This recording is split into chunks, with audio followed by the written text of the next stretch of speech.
Gilang Saputra yang mengalami kecelakaan udara saat pertama kali menaiki pesawat mengira dirinya meninggal. Tapi saat membuka mata dia malah melihat dirinya terdampar di sebuah pulau terpencil.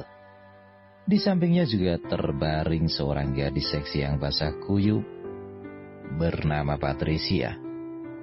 Di malam pertama Gilang membuka ikat pinggangnya.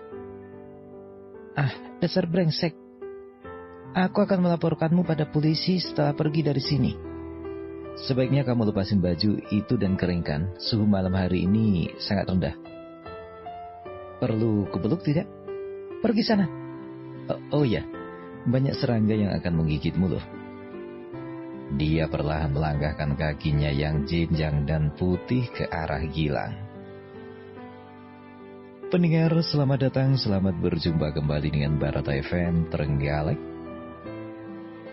Kali ini kami akan menghadirkan sebuah audiobook dari Audiotun, sebuah novel karya Bang Bintang yang hadir untuk Anda semua di kesempatan kali ini dengan judul 365 Hari di Pulau Terpencil bersama dengan pelukis wanita lugu.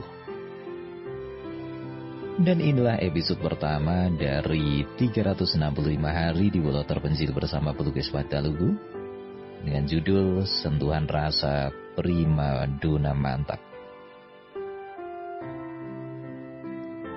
Terdengar suara ombak yang cukup besar. Aku terbangun karena serangan batu yang hebat. Kepala pusing, bahkan semua yang terlihat seakan berputar. Dan telinga pun berdengung. Setelah mengalami kepala keringan sampai terasa seperti melayang, aku mengeluarkan air yang ada di kepalaku dan menjadi sedikit lebih sadar. Sial, ini pertama kalinya aku naik pesawat, malah mengalami kecelakaan udara. Aku berbaring di pantai, mencoba beristirahat dan menghela nafas sejenak untuk mengumpulkan kekuatan kembali. Kemudian melihat sekilas pantai yang terdampar ini. Aku merasa sedikit bersyukur, untung saja aku dihempaskan ke pantai oleh ombak. Jika tidak, aku pasti sudah menjadi santapan hiu. Setelah mengumpulkan sedikit kekuatan, aku memungut sebuah tongkat kayu di pantai dan mulai mencari korban selamat lainnya di sekitar pantai. Dan secara tidak sengaja aku benar-benar menemukannya. 10 meter di depan, seorang wanita cantik mengenakan sutra hitam tergeletak di pinggir pantai. Seluruh tubuhnya basah, rambutnya ditutupi rumput laut, bahkan stoking pun robek dan terlihat ada noda darah. Aku bergegas mendekati dan dengan penuh harapan membalikkan wanita cantik itu. Di pulau terpencil ini, setidaknya jika berdua, mereka masih bisa mengobrol, bermain game di kala bosan dan berolahraga atau melakukan hal lainnya. Jika hanya sendirian sama sekali tidak tahu harus berbuat apa. Nona, bangun. Aku memukul pelan wajah cantik itu dengan tanganku dan mendengarkan detak jantung di dadanya. Masih ada denyut jantung. Aku merasa bahagia lalu mengubah posisi tubuh wanita cantik itu menjadi terlentang. Setelah itu aku meletakkan tanganku di dadanya dan bersiap untuk memberikan napas buatan. Aku meletakkan kedua tangan di atas dada wanita cantik itu. Jujur, dia memiliki postur badan yang sangat bagus. Bagi aku, seorang pria normal sangat wajar jika memiliki pemikiran lain, apalagi di sini sama sekali tidak ada orang. Membuatku tidak dapat menahan untuk tidak menyentuh sesuatu yang ada di wanita itu. Rasanya benar-benar mantap. Pada saat ini, aku juga melihat jelas siapa nona itu sebenarnya. Seketika aku terkejut. Ternyata dia adalah artis yang sangat terkenal, Patricia Caliste. Artis itu berbaring di depanku, dan aku bebas menyentuhnya dengan sepuasnya, membuat hatiku bersemangat. Biasanya artis terkenal ini pasti tidak akan melirikku. Aku menarik napas dalam-dalam, menundukkan kepala dan memberikan napas buatan. Aku menggunakan lidah untuk membuka mulutnya dan tercium aroma air laut.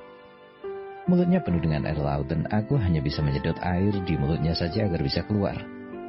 Tiba-tiba terdengar suara loncatan. Aku tiba-tiba merasakan ada sesuatu yang licin melilit lidahku. Aku merasa terkejut ketika aku melihatnya, ternyata itu adalah ikan kecil.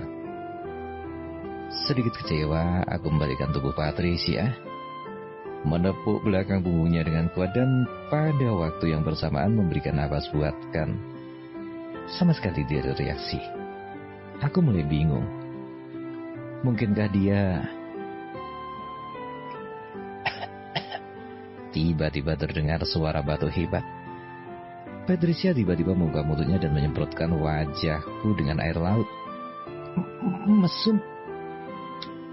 Sebuah tamparan mendarat di wajahku. Dada Patricia naik turun terengah-engah menatapku dengan kesal. Dasar bajingan, apa yang mau kau lakukan? Aku menutupi wajah. Tolong ya, aku ini sedang menyelamatkan kamu. Jika bukan aku yang menyelamatkan kamu, kamu pasti sudah mati. Omong kosong kamu, menyentuhku. Patricia segera bangkit dan dia malah berteriak. Aduh. Dan kehilangan keseimbangan lalu jatuh ke tanah. Kakiku. Patricia merasakan kakinya sakit, terlihat darah menetes dari pahannya. Ada luka sayatan beberapa sentimeter. Lukamu terinfeksi oleh air laut, kamu harus diamputasi. Kata-kataku membuat ekspresi wajah Patricia memucat. Bukan urusanmu. Patricia masih sangat waspada terhadapku. Dia menghindari aku karena merasa aku mesum. Ada rasa jijik terpancar dari matanya. Kalau begitu lupakanlah, kita pergi masing-masing saja. Dan banyaklah berdoa. Aku bangun dan tertawa lalu berbalik badan dan pergi. Kamu mau pergi kemana? Bajingan. Kamu membiarkan aku begitu saja di sini. Kamu laki-laki atau bukan sih? Teriak Patricia dari belakang. Hatiku merasa puas. Bagaimanapun, bukankah arti tes kenal itu tetap harus bergantung padaku? Lagi pula tidak ada orang lain di sini. Ingin bersikap seperti apa kepadanya, bukankah harus melihat situasi hatiku senang atau tidak? Kalau begitu kemarilah dan aku akan bantu mengobatimu. Aku meliriknya. Patricia mengangguk, namun masih sangat waspada terhadapku. Aku menatapnya. Duduklah di atas batu itu, dan aku akan membersihkan lukamu. Patricia mencari sebuah batu dan duduk. Angkat roknya.